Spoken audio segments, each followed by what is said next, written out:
Welcome to the ECR Retail Loss, Sell More and Lose Less podcast series.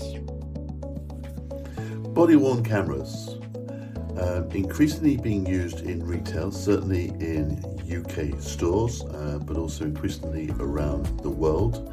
And this week I'm joined by Professor Adrian Beck, and we'll be discussing the key findings from his recent report on the effectiveness, the use of, the staff and consumer reactions to body-worn cameras. Yeah, well, this week we had a meeting of the sort of video working group. We had about 60 retailers join the call to hear you talk about your new research on the use of body-worn cameras in retail. So a huge level of interest from across the world. A lot of American retailers on there, and many British retailers, of course, and European. So really, really interesting set of retailers on to listen to what you had to say.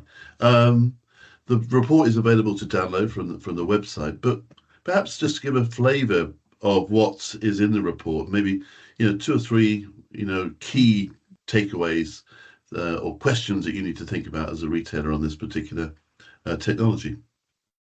Yes, it's really great to get this out there. It's taken me about a year to do this research, and it grew out of growing concern, I think, amongst the retail community about problems related to violence and verbal abuse that their staff have been experiencing, and also concerns about rising levels of retail crime, which has been hitting the headlines around the world for probably the last 12 months now. And what retailers are asking for is should we be investing in body-worn cameras? What can they do for us? And have they got value to try and deal with some of these issues?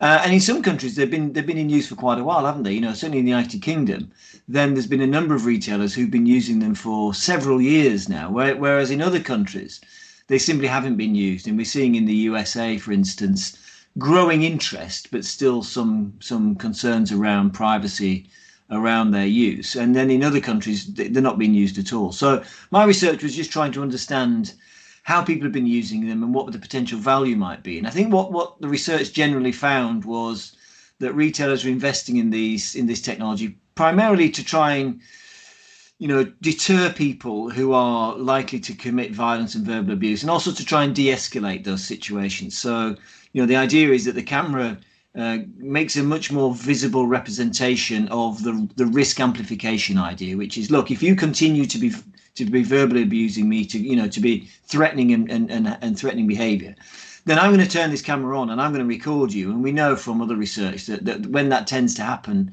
for quite a lot of people, it tends to amplify their sense of awareness, and it begins to de-escalate situations in some circumstances. So that was your report. Yeah, and your report was really good about bringing out that it's not every type of offender. No, is going to be deterred by this. I thought that was a really important point. Yeah, and that's right. It's one of these things we've often talked about, isn't it? Which is there is not one panacea that's going to fix all the problems of retail crime and loss. I mean, people have often tried to sell them, but sadly, what you require is a whole, a multitude of ways in which you deal with, a multitude of problems. And so the research was really just what it found was that body-worn cameras, generally can have an effect upon de-escalating incidents. The other big finding, I think, was that it generally makes staff feel safer when they're wearing them. They feel as though the company's investing in their well-being by giving them these cameras. And when they're linked to a centralized hub, often they then get that added reassurance that people are listening in and can potentially be calling the police on their behalf if things are getting out of control.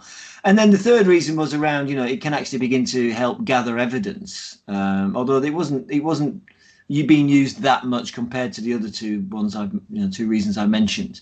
But certainly for some types of offenders, the organised retail crime gangs, very serial repeat offenders, then we know that it's very difficult to put those people off, and therefore it may be just a question of gathering sufficient evidence to then go to the police to hopefully get them prosecuted in the future. So I came away, and the generalised results was that body-worn cameras certainly have a role to play in perhaps the higher risk stores, as long as they're part of a a broader suite of interventions. They won't just work on their own. That stores that are at risk of crime and of violence and verbal abuse, that staff need to have, stores that are well designed, that the staff need to be well trained, that they need to be able to communicate with each other, and that the strategy within the organisation as a whole needs to take account of the risk landscape. And so for some stores, you won't need these because the risk of violence and verbal abuse is very low. But for other high risk areas, the research was generally very positive to say that used in the right way and within the right context, then body-worn cameras seem to, have a pretty good role to play. Yeah, we heard about lone workers, didn't we? We heard about van drivers as well. But what was interesting about the meeting, it wasn't a sort of slam dunk, that everyone, we had extremes. We had one retailer just saying this is the best thing they've ever done, more or less. But then the other was sort of like, a bit more tentative, I'm not really sure about this. One retailer did a study of 800 staff members and found only 50% of them actually wanted to have the body-worn cameras. So it's not it's not something you can go ahead and do without giving it a lot of thought, I suppose, is the message from this. This needs to be really thought through all the way up and across the organisation. Yes, as I say, it should be part of a broader strategy. We want to get away from the days where somebody's just looking for the widget that will fix loss. And actually, for some staff, they don't want to wear it. And again, you have to think about that in terms of the broader organizational culture, which is, do we want these cameras in our stores? How will customers feel about this? And how will staff feel about wearing them? Certainly retail staff in particular. I found some examples where where retailers were only putting it in their highest risk stores, and sometimes only putting in there for a while, and staff felt reassured by that. And then, the rates of use went down and they decided to take them out and move them elsewhere. So I think you're right. I think it's about making sure that if you are going to invest in them, that you invest in them wisely and you think through how they're going to be used and in what circumstances. And when you do that, it's like a lot of interventions we see in retailing. If you do think it through, then, you'll probably get some good results from it. Yeah, as you said, there's quite a few forks in the road as well. Does it have a camera? Does it have an image facing out? How do you attach it to the uniform? And that seemed to be quite important as well, because often they can be dangling in the wrong place. Yeah, so there's important choices to be made there. But some of the headline numbers, it was really good that you showed shared the results from that mass transit. Was it like 47% reduction in incidents when it was used in lots of train stations versus not lots of train stations? I sense that the robustness of the data from the retailers you were able to gather wasn't as strong, but were there some numbers that people can sort of take away and think, well, if I did this, it's a X% reduction in incidents?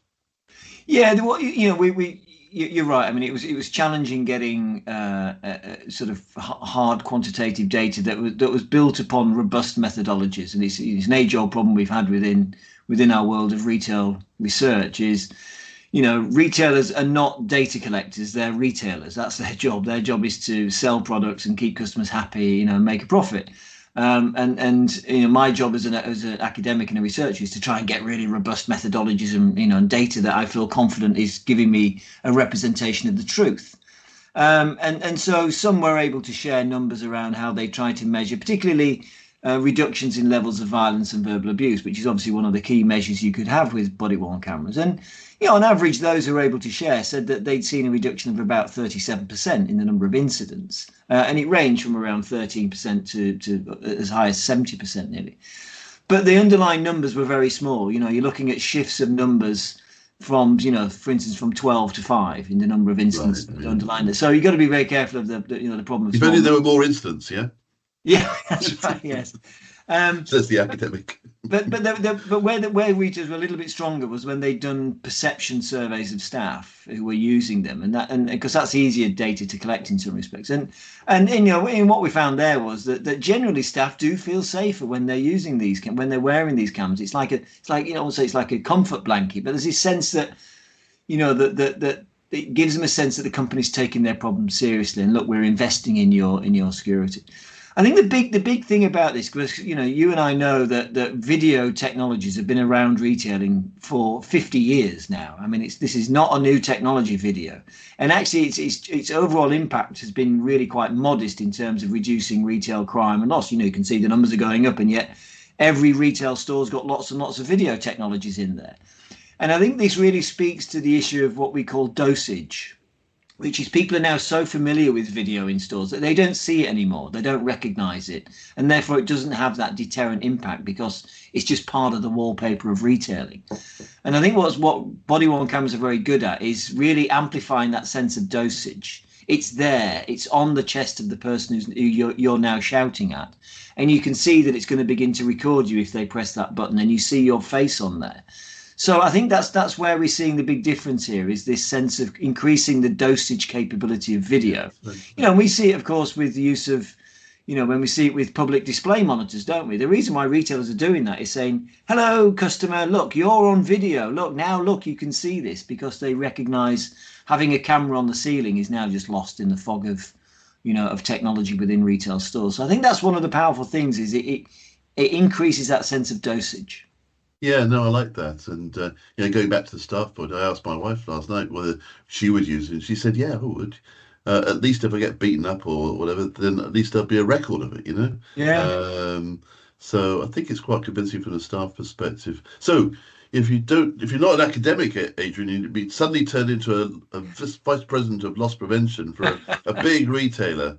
What would you do? Would you be looking at this? I would. I certainly would, and be looking to use them. Certainly, I'd probably make it mandatory for my security staff to wear them now, and I would be looking to offer it as, a way to help staff who are working in the highest risk stores, or on their own, or whatever, on bands, or yeah.